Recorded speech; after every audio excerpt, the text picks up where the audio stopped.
अस्सलाम वालेकुम everyone, I am Huzaifa और आज पार्ट 3 है DIY 3D प्रिंटिंग का। बेसिकली आज की वीडियो में हम पावर सप्लाई को रैम्स और आर्डिनो बोर्ड के साथ अटैच करेंगे। और इससे जो पिछली वीडियो थी उसमें हमने सॉफ्टवेयर्स को देखा था कि आपको DIY 3D प्रिंटिंग के लिए टोटल कितने सॉफ्टवेयर चाहिए। और उस वीडियो में हमने आर्डिनो बोर्ड के अंदर इसके जो 3D प्रिंटर का कोड है उसको भी अपलोड किया था, जो कि बेसिकली मार्लिन फर्मवेयर है। और उस कोड में हमने अपने 3D प्रिंटर के मुताबिक वैल्यूज़ को एडजस्ट भी किया था। और जो उससे पिछली वीडियो थी जो कि बेसिकली वीडियो 1 थी, उसमें मैंने आपको बताया था कि आपको टोटल कितने पार्ट्स चाहिए DIY 3D प्रिंटिंग के लिए। तो इनका जो आई कार्ड है वो मैं ऊपर दे दूंगा और इनकी लिंक भी मैं आपको डिस्क्रिप्शन में दे दूंगा। अब यहाँ पर मैं आपको पावर सप्लाई के बारे में बता दूं तो जो मेरे पास है वो है 12 वोल्ट और 5 एम्पेयर। अब मैंने 12 वोल्ट और 5 एम्पेयर की ही पावर सप्लाई क्यों ली, तो इसकी रीज़न ये है कि जो हमारा रैम्स 1.4 बोर्ड है इसके पीछे अगर आप देखें तो लिखा हुआ है कि 5 एम्पेयर की पावर सप्लाई, जो कि बेसिकली ये टर्मिनल है पॉजिटिव और नेगेटिव, और दूसरी तरफ लिखा है 11 एम्पेयर प्लस पावर सप्लाई, जो कि बेसिकली ये टर्मिनल है इसका ये वाला पॉजिटिव है और ये नेगेटिव। तो इन दो पावर इनपुट्स में फ़र्क ये है कि ये जो 5 एम्पेयर की पावर सप्लाई है ये पूरे रैम्स जो 1.4 बोर्ड है इसको पावर देने के लिए है, और इसमें जो भी स्टेपर मोटर्स या हॉट एंड या कोई भी फ़ैन लगा होता है तो उनको पावर देने के लिए है। जबकि ये जो 11 एम्पेयर की पावर इनपुट है ये हीटेड बेड होता है। जब हम वो 3D प्रिंटर में अटैच करते हैं तो तब हम इसके साथ 11 एम्पेयर की पावर सप्लाई अटैच करते हैं। लेकिन आपको पता है कि हम जो 3D प्रिंटर बनाएंगे उसमें हीटेड बेड अटैच नहीं करेंगे, तो इसलिए हमें 11 एम्पेयर की पावर सप्लाई की ज़रूरत नहीं है। तो इसलिए आपको एटलीस्ट 5 एम्पेयर की पावर सप्लाई चाहिए रैम्स 1.4 बोर्ड को पावर देने के लिए, और उसमें जितनी भी स्टेपर मोटर्स या जो भी हम कंपोनेंट्स अटैच करेंगे तो इसलिए आपके पास एटलीस्ट 5 एम्पेयर की पावर सप्लाई होनी चाहिए। इससे ज़्यादा भी हो सकती है, जिस तरह 7 एम्पेयर। लेकिन अगर आपने हीटेड बेड भी अटैच करना है तो आपके पास एटलीस्ट 16 एम्पेयर की पावर सप्लाई होनी चाहिए। अब यहाँ पर आप देख सकते हैं कि इसका जो ये वाली पिन है, जो सेकंड पिन है वो है पॉजिटिव और जो फर्स्ट पिन है वो है नेगेटिव। तो हमने यहाँ पर पावर सप्लाई की पॉजिटिव और नेगेटिव पिन का ख्याल रखना है। तो अभी हम देख लेते हैं कि कौन सी पॉजिटिव है और कौन सी नेगेटिव।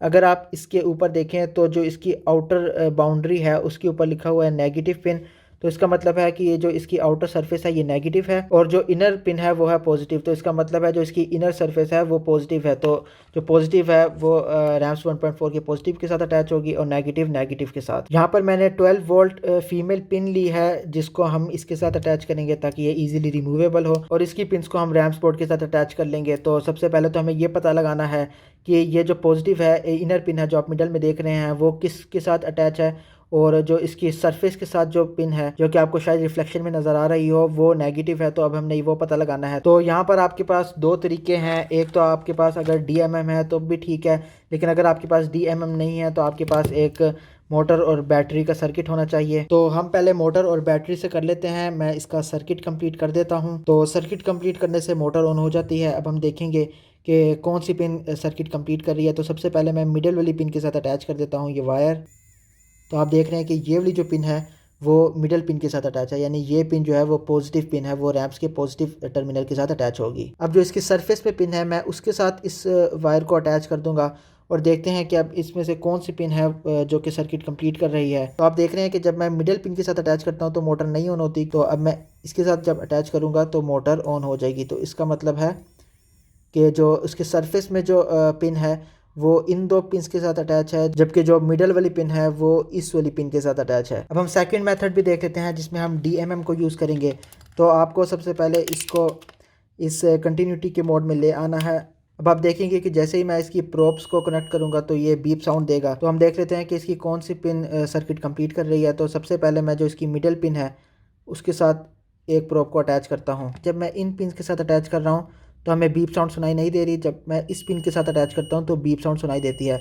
तो इसका मतलब है कि मिडल पिन जो है वो इस पिन के साथ अटैच है। तो अब मैंने इसकी सरफेस पिन को अटैच कर दिया है। अब मैं इसके साथ अटैच करूँगा तो बीप साउंड देगा, तो इसके साथ अटैच करूँगा तब भी बीप साउंड देगा, लेकिन जब मैं इसके साथ अटैच करता हूँ तब बीप साउंड नहीं देता। तो अब हमें कंफर्म हो गया है कि ये जो पिन है ये मिडिल पिन के साथ अटैच है जो कि पॉजिटिव पिन है, और जो ये दो पिन्स हैं ये एक्सटर्नल सरफेस के साथ अटैच हैं जो कि नेगेटिव पिन है। तो अब मैं वायर्स को अटैच कर देता हूँ। जो रेड वाली वायर है वो मैं पॉजिटिव टर्मिनल के साथ अटैच करूँगा, जबकि जो व्हाइट वाली वायर है वो मैं नेगेटिव पिन के साथ अटैच करूँगा।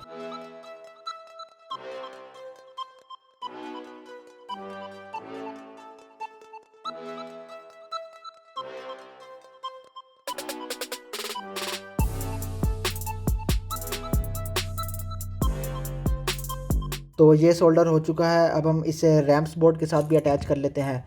तो पहले मैं रैम्स बोर्ड के साथ ये 12 वोल्ट का कनेक्टर अटैच कर लेता हूँ। अब आपको पता है कि जो सेकंड पिन है वो पॉजिटिव है, तो जो इसकी रेड वायर है वो आपको पता है कि मैंने पॉजिटिव के साथ अटैच किया है, तो मैं अभी इसे अटैच कर देता हूँ। तो यहाँ पर मैंने रैम्स बोर्ड को इस 12 वोल्ट पिन के साथ अटैच कर लिया है और इसे मैंने आर्डिनो बोर्ड के साथ भी अटैच कर लिया है। और यहाँ पर आपने पॉजिटिव और नेगेटिव का ध्यान रखना है।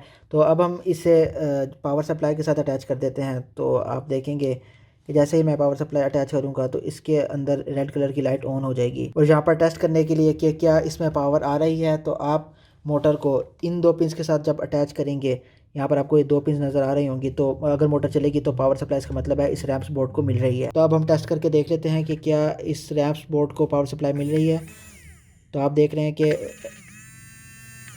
हमने पावर सप्लाई बिल्कुल सही अटैच की है। अब ये जो पावर है ये तो इस बोर्ड को और इसके साथ जो भी स्टेपर मोटर्स है, जो भी कंपोनेंट अटैच होंगे उनको पावर मिलेगी।